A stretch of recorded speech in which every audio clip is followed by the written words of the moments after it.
மரியாதை, self respect R respect ரொம்ப ரொம்ப இம்பார்ட்டண்ட்டில். நம்மளை பார்க்குறவங்களா இருக்கட்டும், நம்மளை சுற்றி இருக்கவங்களா இருக்கட்டும், நமக்கு கொடுக்க வேண்டிய மரியாதையை கொடுக்கணும். இந்த பாரு, மரியாதை கொடுத்து மரியாதை வாங்கிக்க அப்படின்ற டயலாக் கேட்டிருப்போம். மதியாதார் தலைவாசல் மிதியாதே அப்படின்ற மாதிரி எல்லா இடங்கள்லையுமே மரியாதை எதிர்பார்ப்போம். சின்ன வயசுலேருந்தே நமக்குன்னு ஒரு மரியாதை இருக்கணும். மரியாதை கொடுத்து பேசணும், மரியாதை கொடுத்து மரியாதையை வாங்கணும் அப்படின்ற மாதிரி இந்த ரெஸ்பெக்ட்ன்றது ரொம்ப ரொம்ப வாழ்க்கையில் இம்பார்ட்டண்ட்டு. நம்மளை 4 பேர் மதிக்கிறாங்க அப்படின்னாவே நமக்குள்ள ஒரு தனி கான்ஃபிடென்ட்டு, தனி ஒரு ஃபீல் இருக்கும். உங்களுக்கு இருக்கா என்ன? அப்போது அந்த மாதிரியான மரியாதை நம்மளை தேடி வருது, தேடி வரும். ரொம்ப ரொம்ப ரொம்ப எல்லோரும் நம்மளை பார்க்குறவங்க எல்லோரும் பயங்கரமாக மதிப்பாங்க. அப்போது நீங்கள் என்னென்னலாம் பண்ணணுன்றதை நான் சொல்ல போல, ஆனால் என்னென்னலாம் பண்ணக்கூடாது, இந்த ஒரு 8 பிஹேவியரை நம்ம அவாய்ட் பண்ணோன்னா நம்மளை சுற்றி இருக்கவங்க எல்லாருமே ஒருத்தர் விடாமல் நம்மளை மதிப்பாங்க, மரியாதை கொடுப்பாங்க. மற்றவங்களுக்கு பிடிச்சவங்களா நம்ம மாறுவோம். அது என்னவா இருக்கும்? அதை இந்த எபிசோடில் நான் தொடர்ந்து உங்களுக்காக சொல்ல போகிறேன். தொடர்ந்து இணைந்திடுங்கள். நீங்கள் சிரிக்கின்ற போதிலும் அழுகின்ற போதிலும் வழித்துணை போலவே என் குரலுடன் தோன்றுவேன். நீங்க கேட்டுக்கிட்டு இருக்கீங்க RJ Mano, Tamil self help improvement motivational podcast. இது உங்களோட நம்பிக்கை.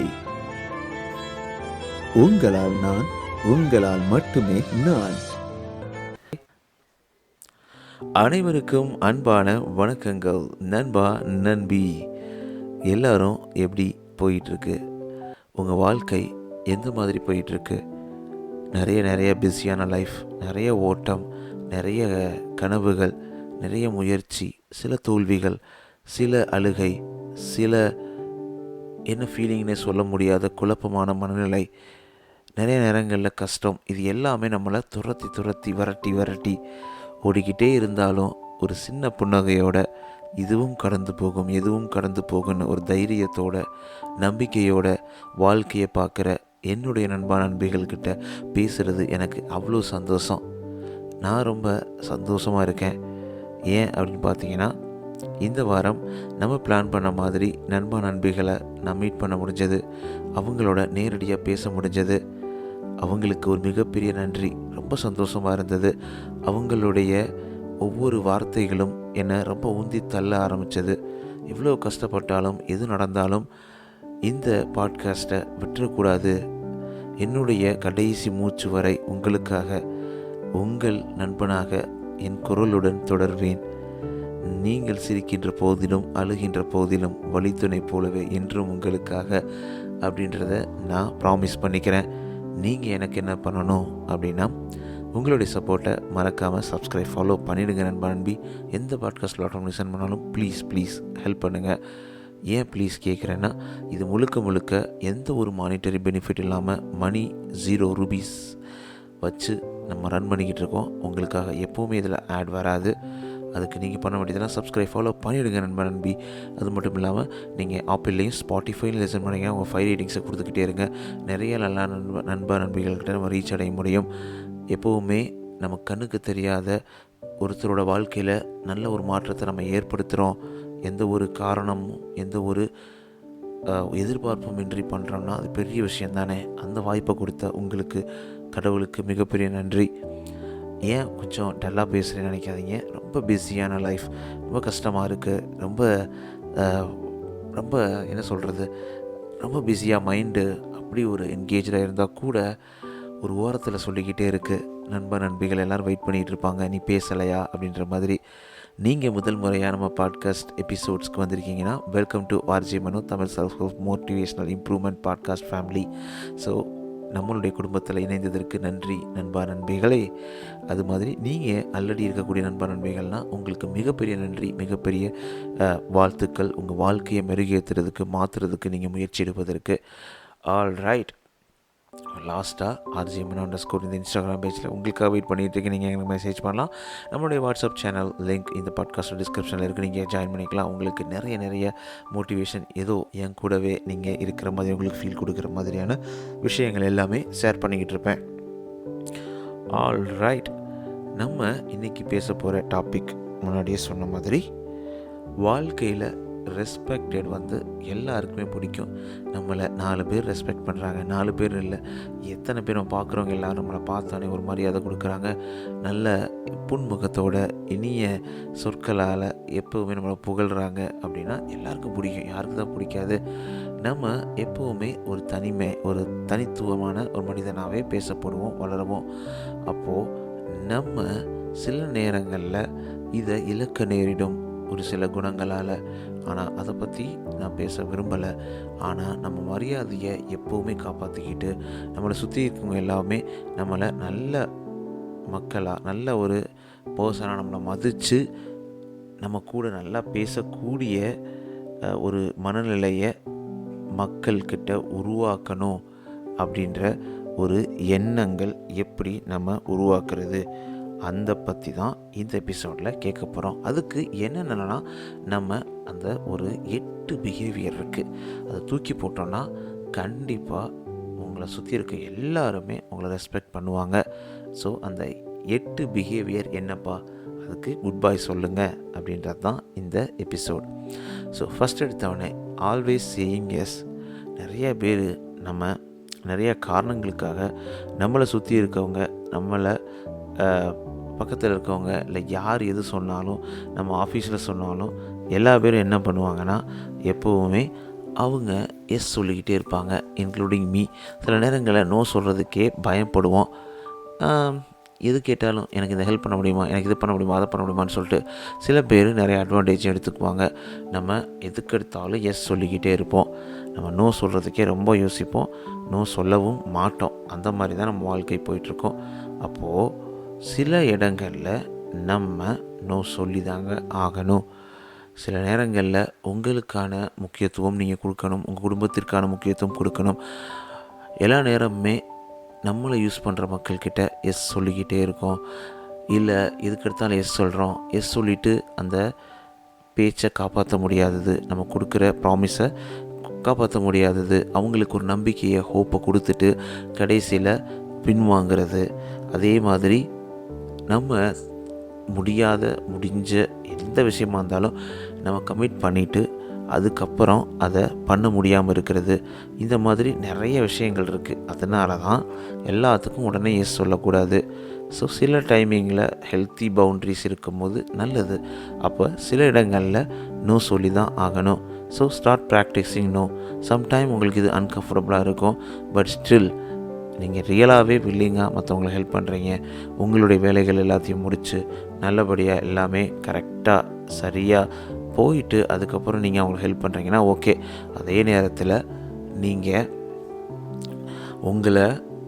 உங்களுடைய ஃபீலிங்ஸை ஹர்ட் பண்ணிவிட்டு, இல்லை உங்களுக்கு முக்கியத்துவம் கொடுக்காம, குடும்பத்திற்கு முக்கியத்துவம் கொடுக்காம ஏதாவது பண்ணுறீங்கன்னா அது கரெக்ட் கிடையாதுங்க. So second, apologising unnecessarily. சில பிஹேவியர் இருக்கும் நம்மக்கிட்டேயே, எதுக்கு எடுத்தாலும் சாரி கேட்போம். சாரி, நீங்கள் இப்படி தப்பாக நினச்சிக்கிறாதீங்க, சாரிங்க நான் பேசுனது உங்கள்கிட்ட கிடையாது, சாரிங்க இதை நீங்கள் இந்த மாதிரி எடுத்துக்கிறாங்க, அந்த மாதிரி எடுத்துக்கிறாங்க சொல்லிவிட்டு எல்லா பக்கமும் நம்ம தேவையில்லாமல் அப்பாலஜைஸ் பண்ணிக்கிட்டே இருப்போம். சாரி சொல்லிட்டு ஈவன் நம்ம பண்ணாத தப்புக்கும் சரி நம்ம பண்ணுவோம். அப்போது இதெல்லாம் பண்ணும்போது பீப்புள் நம்மளை ரெஸ்பெக்ட் பண்ண மாட்டாங்கங்க. ஏன்னா எதுக்கு அந்த மாதிரி பண்ணுறான், எதுக்கு ஓவர் ரியாக்ட் பண்ணுறான், எதுக்கு ஓவராக இதுக்கு இந்த மாதிரி நடிக்கிறான் அப்படின்ற மாதிரி தான் சொல்லுவாங்க. ஸோ அப்போ இந்த மாதிரி டைமிங்கில் நம்ம உண்மையிலே ரியலாக மற்றவங்கள ஹர்ட் பண்ணிட்டோம், இல்லை நம்மளை கஷ்டப்படுத்திட்டோம் அப்படின்ற பட்சத்தில் நம்ம கேட்குறதுல தப்பே கிடையாது. ஆனால் அதையே ஒரு வேலையாக நம்ம வச்சுக்கக்கூடாது. அப்போது இவன் எல்லா டைமும் இதே மாதிரி தான் பண்ண போகிறான், பண்ணிவிட்டு சாரி கேட்க போகிறான், அதில் என்ன இருக்குது அப்படின்ற மாதிரி எண்ணங்கள் வர ஆரம்பிச்சிடும். மரியாதையை நம்ம இழக்க ஆரம்பிச்சிருவோம். So number 3, seeking validation. So இது எல்லாருடைய maximum number of people almost எல்லாத்துட்டையும் இருக்குன்னு நினைக்கிறேன். எதுக்கு எடுத்தாலும் மற்றவங்கக்கிட்ட ஒரு வேலிடேஷன் கொடுக்குறது. நான் பண்ணுறது கரெக்டாக, இது கரெக்டாக இருக்குமா, இது இப்படி இருக்குமா அப்படி இருக்குமான்னு சொல்லிட்டு ஒரு ஒரு சுயமரியாதைன்னு சொல்லுவாங்கள்ல, லேக் ஆஃப் செல்ஃப் எஸ்டீம், அது இல்லாமல் நம்ம தேவையில்லாமல் எதுக்கு எடுத்தாலும் அப்ரூவல் கேட்டுக்கிட்டே இருப்போம். அது என்ன ஆகும்னா, மற்றவங்க மனசில் இவனுக்கு கான்ஃபிடென்ட்டே கிடையாது போல், இவன் எதுலேயுமே உருப்படியாக யோசிக்க மாட்டான், எல்லாத்தையும் நம்மக்கிட்டே வந்து கேட்குறானே, நம்மக்கிட்டே அப்ரூவல் கேட்குறானே, கான்ஃபிடென்ட்டே கிடையாது, அவன்கிட்ட ஒர்த்தே கிடையாது பேசுகிறது அப்படின்ற மாதிரி நம்ம வேல்யூ டிக்ரீஸ் ஆக ஆரம்பிச்சிடும். ஸோ நீங்கள் ரெஸ்பான்சிபிலிட்டி எடுக்கணும், நீங்கள் ஒரு விஷயத்தை இனிஷியேட்டிவ் பண்ணணும்.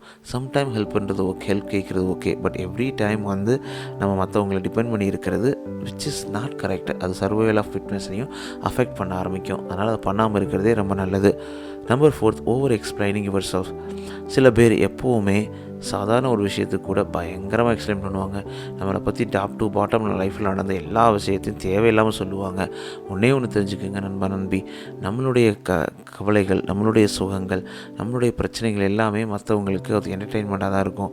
அவங்களாம் நம்மளை கேட்கும் போது வேணால் லைட்டாக ஃபீல் பண்ண நடிப்பாங்களே தவிர, ஏன்னா அவங்களுக்கு 1000 பிரச்சனைகள் இருக்குது, அவங்கள ப்ளேம் பண்ணவும் இல்லை. அதனால் எதுக்கு எடுத்தாலும் நம்மளை பற்றி ரொம்ப ஓவர் எக்ஸ்பிளைன் பண்ணாதீங்க. Sometimes even if you do mistake, நீங்கள் எக்ஸ்பிளைன் பண்ணணும், பட் ஆனால் ஓவராக எக்ஸ்பிளைன் பண்ண தேவையில்லை. எல்லாத்தையும் நம்ம எக்ஸ்பிளைன் பண்ணிக்கிட்டே இருந்தோம்னு வச்சுக்கோங்களேன், அந்த இடத்துலையுமே நம்ம மேலே இருக்கக்கூடிய அந்த மரியாதை இருக்காது. இவன் எதுக்கு இதை பண்ணுறான் அப்படின்றதே தெரியாது. அப்போ அந்த இடத்துலையும் நம்மளுடைய மரியாதை கெட்டு போயிடும் அப்படின்றது தான் உண்மை.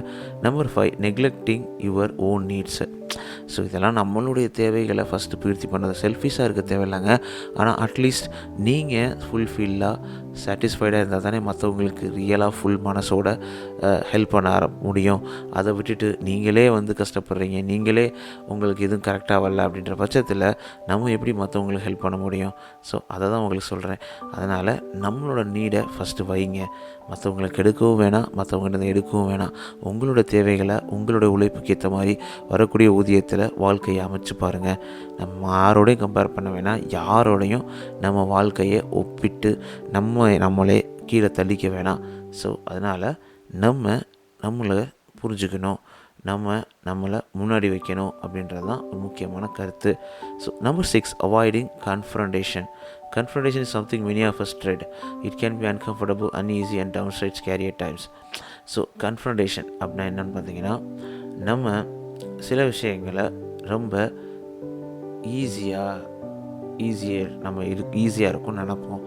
ஆனால் முன்னாடியே நம்ம சில விஷயங்கள், அதாவது பிரச்சனைகள் நம்மளை நோக்கி வரும்பொழுது நம்மளை அறியாமலே அதிலேருந்து கைவிட்டுருவோம். ஒரு கோல் வச்சுருப்போம், இல்லை ஒரு பிஸ்னஸ் ஆரம்பிச்சிருப்போம், இல்லை ஒரு விஷயத்தை படிக்க ஆரம்பிச்சிருப்போம், இல்லை நம்ம ஏதோ ஒன்று பண்ண ஆரம்பிச்சிருப்போம். ஆனால் நம்ம அந்த முன்னாடியே அதை பற்றி திங்க் பண்ணி, அதில் இதெல்லாம் நடக்கும், இப்படி தான் இருக்கும்னு சொல்லிட்டு நெகட்டிவாக திங்க் பண்ணி அதுலேருந்து பேக்வேர்ட் பண்ணுறது. அப்போது நீங்கள் ஒரு பார்ட்னர்ஷிப் பண்ணுறீங்க, உங்கள் ஃப்ரெண்ட்ஸோடு சேர்ந்து ஏதோ பிஸ்னஸ் ஆரம்பிக்கிறீங்க, இல்லை ஏதோ ஒரு விஷயம் கூட்டாக பண்ணுறீங்க.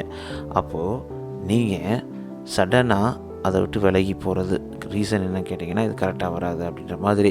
அப்போது அது உங்கள் மேலே உள்ள நம்பிக்கையை உடைக்கும். யாரும் உங்களை ரெஸ்பெக்ட் பண்ண மாட்டாங்க. இவன் உருப்படியாக ஒரு இதில் இருக்க மாட்டாயா, இவன்லாம் நம்ம வந்து என்ன ஃப்ரெண்ட்ஷிப் வச்சுக்கிறது அப்படின்ற மாதிரி எண்ணங்கள் தான் வரும். இப்போ அது கரெக்டு கிடையாது. அதுக்கப்புறம் trying to fit in. So another people behaviour என்னென்னு பார்த்தீங்கன்னா, ஆல்வேஸ் சம்டைம் வந்து நமக்கு பிடிக்காத பீப்புளாக இருக்கலாம், இல்லை அவங்க நம்மளை அவாய்ட் பண்ணலாம், இக்னோர் பண்ணலாம், இல்லை அவங்களுக்கு ரொம்ப செட் ஆகாமல் இருக்கலாம். நம்ம பக்கத்தில் இருக்கோம், நம்ம இப்படி இருக்கோன்றதுக்காக அவங்ககிட்ட பேசணும் அவசியம் கிடையாது. அந்த சுச்சுவேஷனில் நீங்கள் உங்களை பொருத்திக்கணும், மற்றவங்களுக்காக மாற்றிக்கிட்டு நீங்கள் பொருத்திக்கணும் அவசியம் கிடையாதுங்க. நீங்கள் ஸ்டாண்டிங் அவுட் இல்லை டிஃப்ரெண்ட்டாக இருக்கிறது கரெக்டு தான். பட் சம்டைம் உங்களுடைய யூனிக்னஸை விட்டு கொடுத்துடக்கூடாது மற்றவங்களுக்காக. மற்றவங்க உங்களை ஃபோர்ஸ் பண்ணி அவங்க உங்களை தோக்கடிக்கணும், உங்களை குழிபறிக்கணும், இல்லை உங்களை கஷ்டப்படுத்தணும் அப்படின்ற மாதிரி சைடில் அவங்க பண்ணுறாங்க அப்படின்றத புரிஞ்சுக்கிட்டிங்கனாவே, ஸோ ஜஸ்ட் அவங்கள விட்டு விலகி நம்ம போகிறதா நல்லதே தவிர நம்மளை மாற்றிக்கிட்டு அதுக்கு ஏற்ற மாதிரி ஃபிட் பண்ணுறது. இப்போ உங்கள் ஃபேமிலி மெம்பர்ஸ்க்காக உங்களை மாற்றிக்கிறது, அட்ஜஸ்ட் பண்ணிக்கிறது ஓகேங்க. யாரோ ஒருத்தவங்களுக்காக எதுக்குங்க பண்ணணும்? அது கரெக்டும் கிடையாது, ஒர்த்தும் கிடையாது. அதனால தான் இந்த மாதிரி நீங்கள் உங்கள் யூனிக்னஸை, உங்களுடைய செல்ஃப் ரெஸ்பெக்டை கண்டினியூவாக ஃபாலோ பண்ணுங்கள். உங்களை பார்க்குறவங்க எல்லோரும் ஆஹா பெரிய ஆளியாவே அப்படின்ற மாதிரி தோணும். வெட்டி கௌரவம் வேறு, நல்ல மரியாதை வேறு. ஆஹா இவன்கிட்ட பேசினாலே நல்ல பாசிட்டிவிட்டியாக இருக்கே, நல்ல மனுஷையா அப்படி சொல்கிறது தான் உண்மையான வெற்றி அப்படின்றத நான் சொல்லுவேன். Number 8, sacrificing your values. So most critical behaviour say to goodbye வந்து நம்மளுடைய வேல்யூஸ் எல்லாத்தையும் மற்றவங்களுக்காக சாக்ரிஃபைஸ் பண்ணுறது. ஸோ ஒன்று நல்லா தெரிஞ்சுக்கோங்க, your values define who you are. நீங்கள் யாருன்றது உங்கள் வேல்யூ தான் டிஃபைன் பண்ணும். அதுதான் கோர் பிரின்சிபல், அதுதான் உங்கள் வாழ்க்கையை வழிநடத்தும், அதுதான் உங்களை வந்து எப்போவுமே தனித்தன்மையாக இருக்க வைக்கும். அப்போது நீங்கள் உங்களுடைய வேல்யூவை காம்ப்ரமைஸ் பண்ணுறீங்க, மற்றவங்களுக்காக நீங்கள் மாற்றிக்கிறீங்க. மனோனா இப்படி தான், ஆனால் யாராவது ஒரு ஆளுக்காக அவன் தன்னைத்தானவே மாற்றிக்கிட்டு அவன் ஏதோ ஒரு ஃபேக்கான லைஃப்பில் வாழ்கிறான் அப்படின்ற மாதிரி மட்டும் இருந்துடக்கூடாது. when you compromise your values for others you lose a piece of yourself. அப்படி தான் மற்றவங்களுக்காக நீங்கள் காம்ப்ரமைஸ் பண்ணி கடைசியில் உங்களுடைய ஐடென்டிட்டியே போயிடும். ரொம்ப உங்களை நீங்கள் தேட வேண்டியது இருக்கும். அதனால் அதை பண்ணவே பண்ணாதீங்க. இந்த ரெஸ்பெக்ட் வந்து உங்களுடைய பிலீஃபில், அதாவது நம்ம தப்பாக பிலீவ் பண்ணியிருக்கோம், நம்ம வந்து தப்பாக சில விஷயங்களை அண்டர்ஸ்டாண்ட் பண்ணியிருக்கோன்னா மற்றவங்க பேசும்போது நம்ம கேட்கலாம், நம்ம மாற்றிக்கலாம். ஆனால் நம்ம சைடில் எல்லாமே கரெக்டாக இருந்து அடுத்தவங்க சைடில் எதுவுமே கரெக்டாக இல்லாத பட்சத்தில் கூட அவங்களுக்காக நீங்கள் உங்களை மாற்றிக்கணும்னு நினைக்கும் போது இந்த ஒரு குணம் உங்கள் மரியாதையை கண்டிப்பாக கெடுக்கும், அழிக்கும். அப்போ ஃபைனலாக இந்த 8 பாயிண்டில் நம்ம அவாய்ட் பண்ணக்கூடிய விஷயங்களை நம்ம பார்த்தோம்.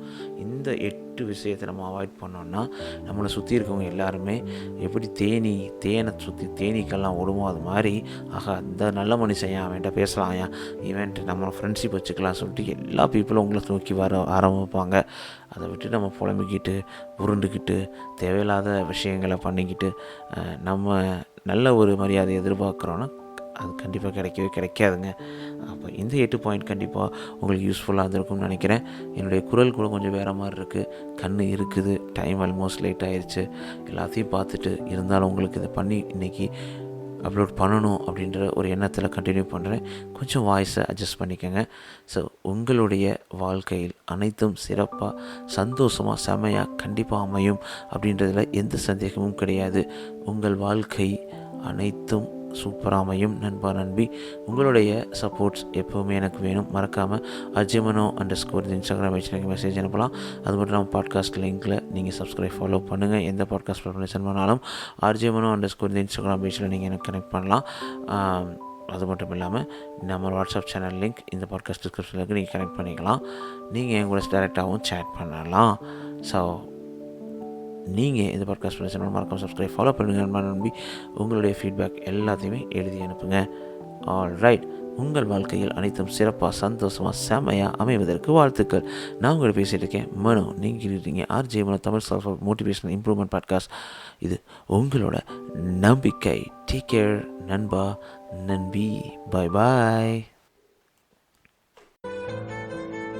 நீங்கள் சிரிக்கின்ற போதிலும் அழுகின்ற போதிலும் வழித்துணை போலவே என் குரலுடன் தோன்றுவேன். நீங்க கேட்டுக்கிட்டு இருக்கீங்க RJ Mano, Tamil self help improvement motivational podcast. இது உங்களோட நம்பிக்கை.